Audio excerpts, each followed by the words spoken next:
the first thing we have to understand before we talk about transforming a broken heart, but not only that, but transforming through a broken heart, right? So I'll explain what I mean by that. But the first thing we have to understand is, why do we experience pain in life? Because this is one of the hardest questions to answer. And a lot of people get lost in that question. Why is this happening to me? Or why did this have to happen? It's not fair. We sometimes get stuck in the why, right? And when we get stuck in that why, we can't move forward.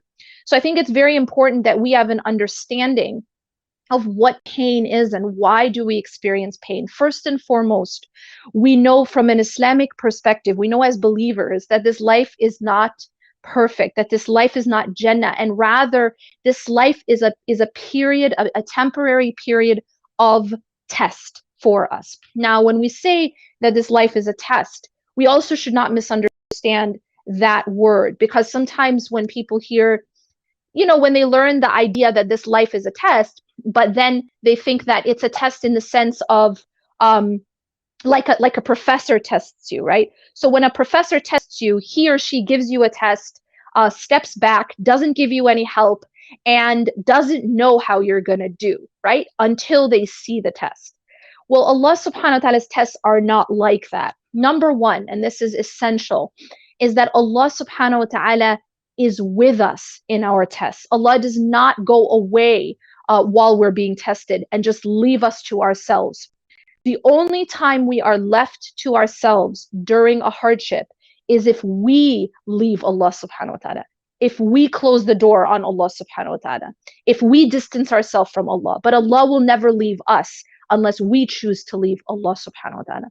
So the first sort of unlearning that we have to do when understanding the idea of a test is that Allah doesn't leave you in your test just for you to depend on yourself, and then He steps back and sees what you're going to do.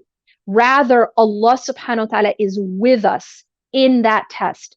And without the help of Allah subhanahu wa ta'ala, absolutely no one could ever pass this test. Nobody could be successful without the help of Allah subhanahu wa ta'ala. So the first mistake, when we're dealing with a broken heart, when we're dealing with pain, is that we depend on ourselves. This is the first mistake that people make. Even very religious people, even very spiritual people, even very practicing people will sometimes misunderstand the idea of being tested and think that they have to depend on themselves.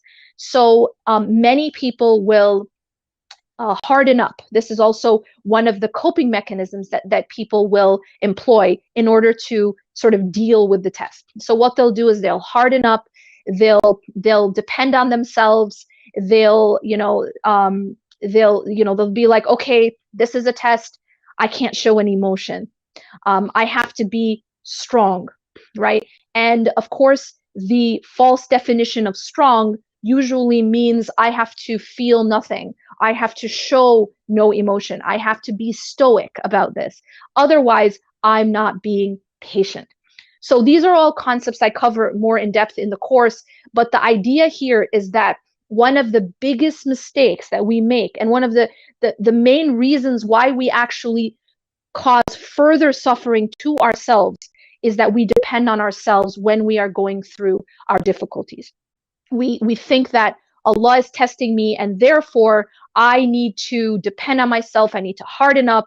There's this idea of sabr being equated with a hardness, right? That I don't cry, I don't show sadness, I don't show emotion. These are all false concepts of sabr. And so to understand that actually, number one, Allah is with us in our hardship, that the test itself, we are not left to ourselves unless we leave Allah subhanahu wa ta'ala.